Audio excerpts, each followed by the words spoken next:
Hello welcome back to my tiny world. എല്ലാവരും സുഖമായിരിക്കുന്നു എന്ന് വിശ്വസിക്കുന്നു. താമര വിത്തുകൾ എങ്ങനെ മുളപ്പിക്കാമെന്നും മുളച്ചതിന് ശേഷമുള്ള അതിൻ്റെ വളർച്ചയുടെ ഓരോ ഘട്ടങ്ങളും പാകമായ വളർച്ച എത്തിയതിന് ശേഷം നമ്മൾ മാറ്റി നടാൻ ഉദ്ദേശിക്കുന്ന ടാങ്കിലേക്ക് എങ്ങനെയാണ് അത് നടുന്ന രീതികളെന്നുമാണ് ഞാൻ ഇന്ന് നിങ്ങളെ പരിചയപ്പെടുത്താൻ ഉദ്ദേശിക്കുന്നത്. ഇതാണ് താമരയുടെ വിത്തുകൾ. ഞാൻ ഓൺലൈനായിട്ടാണ് വാങ്ങിയിരിക്കുന്നത്. അപ്പോൾ നമുക്കിതിൻ്റെ ഒരു ഭാഗം ഉരച്ച് മാറ്റണം ആദ്യം. അപ്പോൾ ഇതിന് രണ്ട് വശമാണ് ഉള്ളത്. ഒരു വശം നല്ല കൂർത്ത ഒരു മൊന പോലെ ഇരിക്കുന്ന ഒരു ഭാഗം നമുക്ക് കാണാം. അപ്പോൾ ആ വശമല്ല നമുക്ക് ഉരയ്ക്കേണ്ടത്. അതിൻ്റെ മറുവശം ഒരു ദ്വാരമുള്ള പോലത്തെ ഒരു ഭാഗമുണ്ട്. ആ ദ്വാരമുള്ള പോലുള്ള ഭാഗമാണ് നമ്മൾ ഉരച്ച് മാറ്റേണ്ടത്. അത് ഉരച്ച് അതിൻ്റെ ഉള്ളിലെ ഒരു വെള്ള ഭാഗം കാണുന്നത് വരെ നമ്മൾ ഉരച്ച് മാറ്റണം. അപ്പോൾ അതിനു വേണ്ടി നമ്മളൊരു സാൻഡ് പേപ്പർ എടുക്കുക.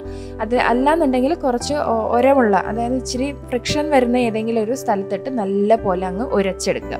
ഒരു 5 മിനിറ്റ് വരെ നമ്മൾ ഉരയ്ക്കേണ്ടി വരും. സാൻഡ് പേപ്പറൊക്കെ ആകുമ്പോൾ ഇച്ചിരി നല്ല ഉരമുള്ള പേപ്പറാണെങ്കിൽ പെട്ടെന്ന് നമുക്ക് ഉരച്ചെടുക്കാം. അപ്പോൾ ഓരോന്നും ആ ദ്വാരമുള്ള ഭാഗം പ്രത്യേകം ശ്രദ്ധിക്കുക. ആ ഭാഗം ഉരച്ചു മാറ്റി അതിനുള്ളിലെ ആ ഒരു വെള്ള നിറത്തിലുള്ള ഭാഗം പുറത്തേക്ക് വരുന്നത് വരെ നമ്മൾ ഉരച്ചുകൊണ്ടേ ഇരിക്കുക.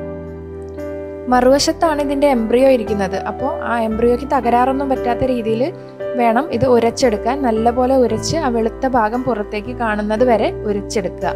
അപ്പോൾ നല്ല ഉരവുള്ളൊരു പേപ്പറൊക്കെ ആണെങ്കിൽ പെട്ടെന്ന് നമുക്ക് ഉരച്ചെടുക്കാൻ പറ്റും. അപ്പോൾ അതാ ഇതുപോലെ ഒന്ന് ഉരച്ചെടുക്കുക. അതിനുശേഷം നമ്മളൊരു ഗ്ലാസ്സിൽ കുറച്ച് വെള്ളം എടുക്കുക. ഗ്ലാസ് അല്ലാന്നുണ്ടെങ്കിൽ ഇച്ചിരി കുഴിയുള്ള എന്തെങ്കിലും ഒരു പാത്രം ആയാലും മതി. ഈ വിത്തുകൾ ഓരോന്നായിട്ട് ഉരച്ച് നമുക്ക് ഈ വെള്ളത്തിലേക്ക് ഇട്ട് കൊടുക്കണം. അപ്പം ഞാനിവിടെ ഒരു 5 മുതൽ 8 വരെ വിത്തുകളാണ് എടുത്തിരിക്കുന്നത്. എല്ലാ വിത്തുകളും മുളച്ച് വരണമെന്നില്ല. അപ്പോൾ അതുകൊണ്ട് അഡ്ജസ്റ്റ് ചെയ്ത് നിങ്ങൾ എടുക്കുക. അപ്പോൾ ഇതാണ് ഞാനിപ്പോൾ എല്ലാ വിത്തുകളും ഉരച്ചതിന് ശേഷം വെള്ളത്തിലേക്ക് ഇട്ടിരിക്കുന്ന ആ ഒരു അവസ്ഥ. അപ്പോൾ രണ്ടാമത്തെ ദിവസം ആകുമ്പോഴേക്കും നമുക്ക് മുള പൊട്ടി വരുന്നതായിട്ട് കാണാൻ സാധിക്കും. അപ്പോൾ എല്ലാ വിത്തുകളും നല്ലതാവണമെന്നില്ല. അപ്പം മാക്സിമം നിങ്ങൾക്ക് എല്ലാ വിത്തുകളും കിട്ടുന്നതായിരിക്കും. 1-2 എണ്ണം ചിലപ്പോൾ പോകാൻ സാധ്യതയുണ്ട്. അപ്പോൾ അതുകൊണ്ട് നിങ്ങൾ കുറച്ച് കൂടുതൽ വിത്തുകൾ ഉരച്ചിടുന്നതായിരിക്കും നല്ലത്. അപ്പോൾ രണ്ടാമത്തെ ദിവസം കണ്ടോ വിത്ത് നല്ലപോലെ പൊട്ടി മുളച്ച് വന്നിട്ടുണ്ട്. മൂന്നാമത്തെ ദിവസം ആകുമ്പോഴേക്കും അതിനകത്ത് നിന്ന് മുള നല്ലപോലെ പൊട്ടി വെളിയിലേക്ക് വരുന്നതായിട്ട് നമുക്ക് കാണാം.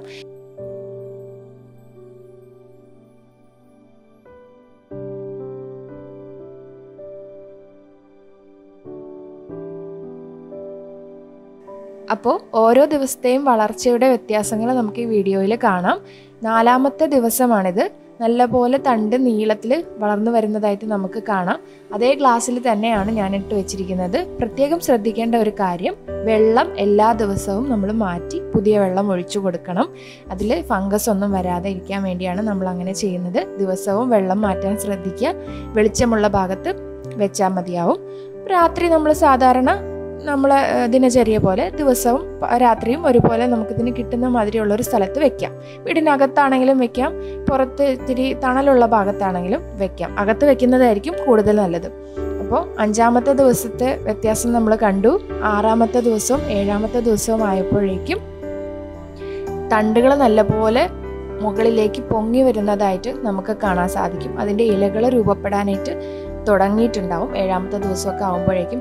ഇത് ഓരോ ദിവസത്തെ വളർച്ചകൾ നമ്മൾ ഓരോ സ്ഥലത്ത് വെക്കുന്നതിനനുസരിച്ച് ചെറിയ ചെറിയ വ്യത്യാസങ്ങളൊക്കെ ഉണ്ടാവും. ഇപ്പോൾ 8-മത്തെ ദിവസമൊക്കെ ആയപ്പോഴേക്കും ഞാൻ കുറച്ചും കൂടി വലിയൊരു ബക്കറ്റിലേക്ക് ഇതെല്ലാം മാറ്റിയിട്ടുണ്ട്. വെള്ളം ദിവസവും മാറ്റി കൊടുക്കുന്നുമുണ്ട്. 8-മത്തെ ദിവസമൊക്കെ ആകുമ്പോഴേക്കും ഇല പൊട്ടി വരാനുള്ള ഒരു അവസ്ഥയിലേക്കൊക്കെ ഈ ചെടി എത്തിയിട്ടുണ്ടാവും. ഈ താമര വിത്തുകൾ എത്തിയിട്ടുണ്ടാവും. ഇപ്പോൾ ഒരു 9-10 ദിവസമൊക്കെ ആകുമ്പോഴേക്കും നിങ്ങൾക്ക് ഇലകളൊക്കെ വിടർന്നു വരുന്നതായിട്ട് കാണാൻ പറ്റും. കോയിൻ ലീവ്സ് ആണ് ആദ്യം ഉണ്ടാവുക. അതായത് ചെറിയ വട്ടത്തിലുള്ള ഇലകൾ നമുക്ക് വിടർന്ന് വരുന്നതായിട്ട് കാണാം. ഏകദേശം ഒരു 9-10 ദിവസമൊക്കെ ആകുമ്പോഴേക്കും ചെറിയ ചെറിയ ഇലകൾ ഈ വിത്തിൽ മുളച്ച് വരാൻ തുടങ്ങും. അപ്പോൾ അപ്പോഴും നമ്മൾ തണലിൽ തന്നെ വെക്കുന്നതായിരിക്കും എപ്പോഴും നല്ലത്.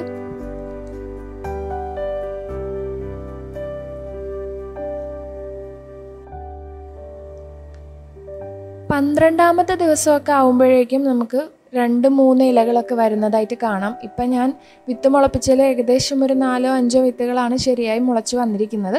അപ്പോൾ അതെല്ലാം ഞാനിപ്പോൾ ആ വെള്ളത്തിൽ വലിയൊരു പാത്രത്തിലേക്ക് മാറ്റി ഇട്ടിരിക്കുകയാണ്. 6 വിത്തുകൾ ഏകദേശം നല്ല രീതിയിൽ വന്നിട്ടുണ്ട്. അപ്പോൾ അത് നല്ലപോലെ വേരൊക്കെ പൊട്ടി വരുന്നതായിട്ട് നിങ്ങൾക്ക് കാണാൻ സാധിക്കും. ആ വിത്തിൻ്റെ കുറച്ച് മുകൾ ഭാഗത്തായിട്ട് വേരുകൾ പൊട്ടി വരുന്നതായിട്ട് നമുക്ക് കാണാൻ സാധിക്കും. ഒരു 15 ദിവസം ആകുമ്പോഴേക്കും നല്ല പോലെ വേരുകളൊക്കെ പൊട്ടിക്കിളുത്ത് വരുന്നതായിട്ട് നിങ്ങൾക്ക് കാണാം.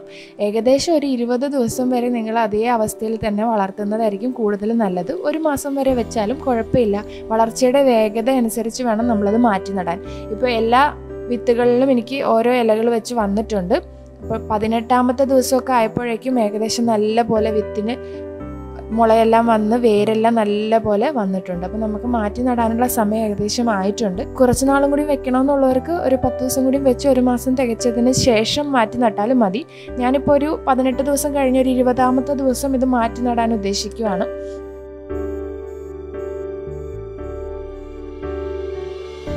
അപ്പോൾ മാറ്റി നടുന്നതിന് നമുക്ക് ആവശ്യമായിട്ടുള്ള സാധനങ്ങൾ, ഞാനിപ്പോൾ ഒരു ചെറിയൊരു താമരക്കുളമാണ് വാങ്ങിയിരിക്കുന്നത്. അതിനകത്ത് ഞാനൊരു മൺചട്ടി, ഉപയോഗമില്ലാത്തൊരു മൺചട്ടിയാണ് എടുത്തിരിക്കുന്നത്.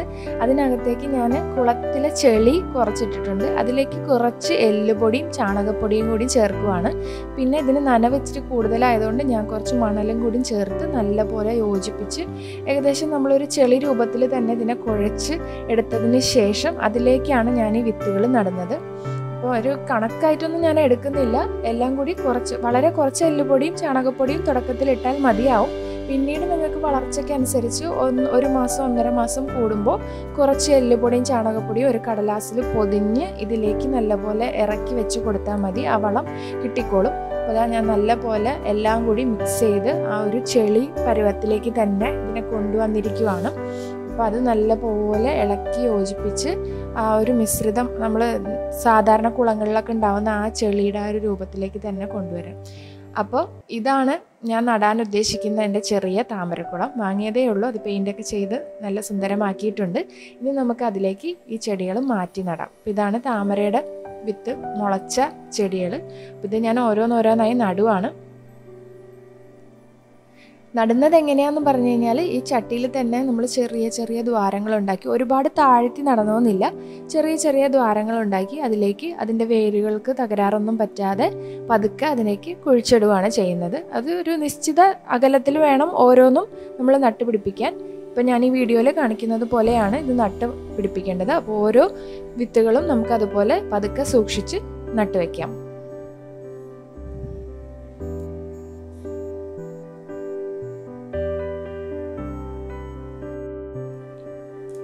എല്ലാ വിത്തുകളും നട്ടു. ഇനി ഞാൻ അതിനുശേഷം കുറച്ച് മണൽ ഇതിൻ്റെ പുറത്തേക്ക് ഇടുവാണ്. കാരണം നമ്മളത് വെള്ളത്തിലേക്ക് ഇറക്കി വെക്കുമ്പോൾ ഈ ചെളി പൊങ്ങി വരാതിരിക്കാൻ വേണ്ടിയാണ് ഇങ്ങനെ കുറച്ച് മണലിടുന്നത്. ഇടണമെന്ന് നിർബന്ധമൊന്നുമില്ല.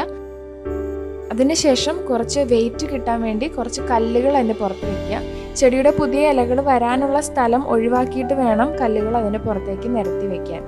അതിനുശേഷം നമ്മൾ നടാൻ ഉദ്ദേശിക്കുന്ന ആ ഒരു ടാങ്കിലേക്ക് അല്ലെങ്കിൽ ആ ഒരു ചെറിയ താമരക്കുളത്തിലേക്ക് പതിയെ നമ്മൾ ഇറക്കി വെക്കുകയാണ്. വെള്ളം ഒഴിച്ചതിന് ശേഷമാണ് ഞാൻ ഇറക്കി വെക്കുന്നത്. ഇത് വെച്ചതിന് ശേഷം വെള്ളം പതുക്കെ ഒഴിച്ചു കൊടുത്താലും മതിയാവും.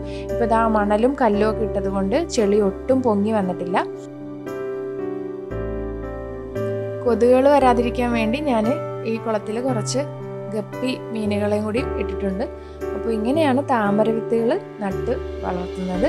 അപ്പോൾ ഇത് ഏകദേശം ഒരു 6 മാസം അല്ലെങ്കിൽ ഒരു 7-8 മാസത്തോടുകൂടി പൂക്കുമെന്ന് ഞാൻ വിശ്വസിക്കുന്നു. അപ്പോൾ പൂത്തതിന് ശേഷം ഞാൻ പുതിയൊരു വീഡിയോ ഇടുന്നതായിരിക്കും. അപ്പോൾ വീഡിയോ എല്ലാവർക്കും ഇഷ്ടപ്പെട്ടെന്ന് വിശ്വസിക്കുന്നു. ഇഷ്ടപ്പെട്ടെങ്കിൽ ലൈക്ക് ചെയ്യൂ, ഷെയർ ചെയ്യൂ. ചാനൽ സബ്സ്ക്രൈബ് ചെയ്യാത്തവർ പ്ലീസ് സബ്സ്ക്രൈബ് ചെയ്യൂ. നോട്ടിഫൈഡ് ആകാൻ ബെല്ലൈക്കണിൽ ഓൾ എന്ന ഓപ്ഷൻ ക്ലിക്ക് ചെയ്യൂ. അപ്പോൾ വീണ്ടും പുതിയ അറിവുകൾക്കായി കാണുന്നത് വരെ സ്റ്റേ ഹെൽത്തി.